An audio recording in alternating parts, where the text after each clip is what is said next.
De cero a infinito.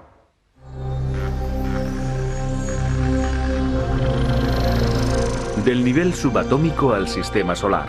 Desde nuestro planeta a los confines del cosmos, los mismos elementos forman todas las estrellas y el polvo galáctico. Todo está compuesto de materia, incluidos nosotros.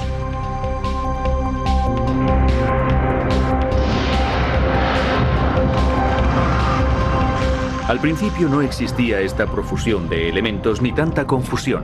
No había nada, ni materia, ni radiación, ni espacio, ni tiempo. A pesar de que algunos aún rechazan esta teoría, la mayoría de los cosmólogos están de acuerdo en que el universo nació de una gran explosión. Pero aunque saben explicar cómo, no tienen ni la menor idea del porqué.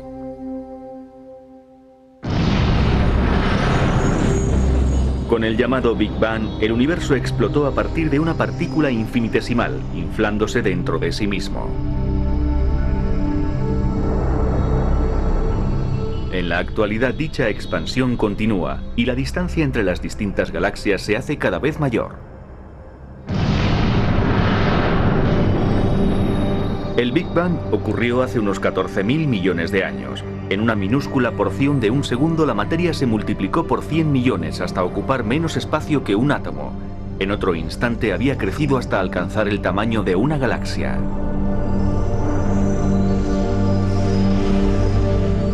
El universo era un lugar tan caliente que su energía generaba inmensas partículas de materia y antimateria. Estos corpúsculos se fueron fraccionando y la materia acabó triunfando sobre la antimateria por un escaso margen, aunque suficiente para dar lugar al cosmos.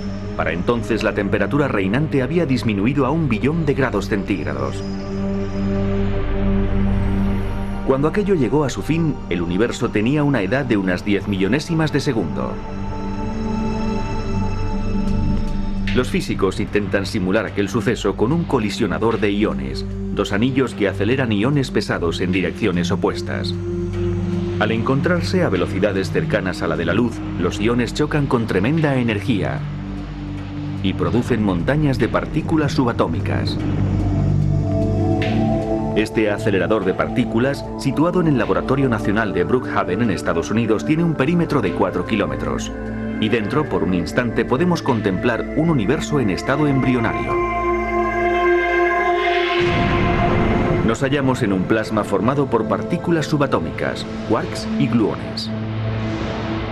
Una milésima de segundo después del Big Bang, los quarks y los gluones formaban protones y neutrones. Enseguida, a una temperatura de 1000 millones de grados, los protones y los neutrones se reunieron en núcleos atómicos y 3 minutos después surgieron los primeros elementos, el hidrógeno, el helio y en menor cantidad, el litio. Los electrones, representados con color azul, fueron capturados por estos núcleos durante los 350.000 años siguientes, acabando en órbitas cerradas a su alrededor.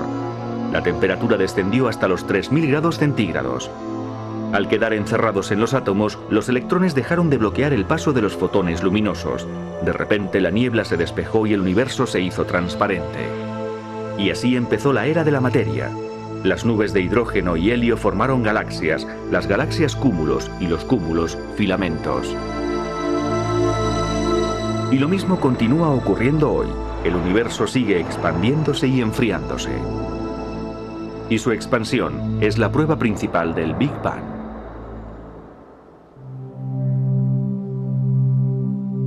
Pero 350.000 años después del Big Bang, cuando el cosmos se hizo visible, además de la materia, existía una radiación cósmica de fondo que se esparcía por todo el universo. Esta radiación fue descubierta accidentalmente en 1965, en forma de tenue silbido en una frecuencia de microondas. Esta antena lo captaba procedente de todas las direcciones. El universo se había enfriado hasta los 3000 grados centígrados cuando empezó a emitirse dicha radiación. En sus comienzos eran rayos ultravioletas, pero su frecuencia varió con la expansión y el enfriamiento del universo. En la actualidad, la temperatura del cosmos está por debajo de los 270 grados bajo cero. En 1992, el COBE, siglas en inglés de Satélite Explorador del Fondo Cósmico, descubrió a qué se debía ese silbido en frecuencia de microondas. El COBE midió la temperatura del firmamento, señalando sus fluctuaciones en un mapa a todo color. En el año 2001 esta nave precisó aún más los descubrimientos del COBE. La sonda WMAP fue lanzada al espacio. Al principio su ruta no era estable a causa de la atracción gravitatoria de los planetas. Pero tras recorrer 1,5 millones de kilómetros, la WMAP estuvo libre de las interferencias magnéticas de la Tierra, así como de las radiaciones microondas procedentes de esta. Desde su estable situación, la sonda empezó su trabajo de espaldas al Sol, a la Tierra y a la Luna. Y los resultados fueron asombrosos. Una vez eliminada la banda de color rojo correspondiente a las fuertes y superfluas señales de nuestra galaxia, la WMAP trazó el mapa de las radiaciones microondas del cosmos sin el menor problema. El de la izquierda es el mapa obtenido por el COBE. Ahora observamos el detallado mapa creado por la sonda WMAP. ¿Veis esas ondas? Al lanzar un guijarro a un líquido, las ondas de la izquierda, creadas en aceite, son distintas a las de la derecha, de agua.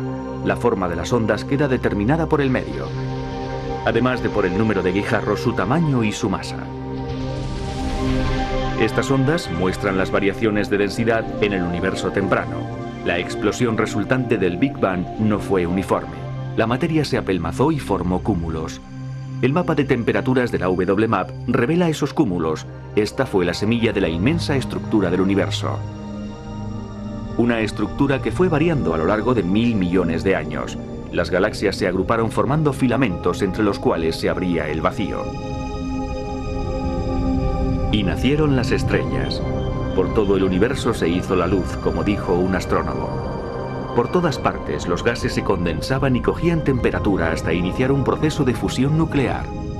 Las estrellas de la primera generación eran más calientes, más brillantes y más grandes que las supergigantes actuales. Ahora, mucho después, las galaxias se agrupan en supercúmulos en los puntos de intersección de los filamentos. Esta estructura es debida a las fluctuaciones de densidad del universo en el momento de su nacimiento, medidas gracias a la radiación cósmica de fondo.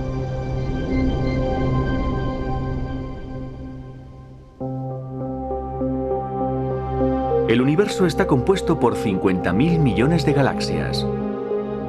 La mayoría de las galaxias son gregarias y se agrupan en conjuntos que contienen desde unas pocas docenas a miles. Estos cúmulos están unidos por la gravitación universal y uno de los más grandes es este. Esto es una simulación de la evolución de un cúmulo de galaxias en el transcurso de 10.000 millones de años. Las distintas galaxias colisionan y se mezclan. La mayoría de los astrónomos creen que los cúmulos se formaron así, por la combinación de galaxias menores y la agrupación de las grandes galaxias resultantes. En esta otra simulación vemos una imagen de la evolución cósmica. Los telescopios nos permiten retroceder en el tiempo hasta poco después de formarse las primeras galaxias, una época de cambios continuos provocados por el Big Bang. Pero hasta ahora no hemos podido ver la formación de estas primeras galaxias 500 millones de años después de aquella enorme explosión. Los telescopios no han penetrado aún en esa cósmica edad de las tinieblas. Esto es lo más lejos que hemos podido llegar.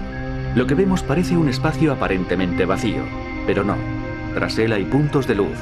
Cuanto más nos alejemos, más retrocedemos en el tiempo. Esta es la historia de las galaxias vista desde el telescopio espacial Hubble, que intenta introducir una sonda de profundidad en un punto del cielo. Esta es la imagen óptica más lejana que hemos llegado a obtener, y en ella el Hubble revela la existencia de casi 10.000 galaxias. Los puntos de menor tamaño son las galaxias más lejanas, formadas unos 800 millones de años después del Big Bang. Las galaxias más estrambóticas son las más antiguas, formadas cuando el universo aún era bastante caótico. Sin embargo, entre las jóvenes la forma de espiral es bastante corriente. El universo oculta muchos misterios. Uno de ellos es su propia existencia.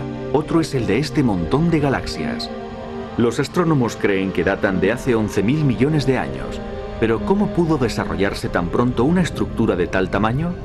Esto desafía nuestra comprensión de la evolución cósmica.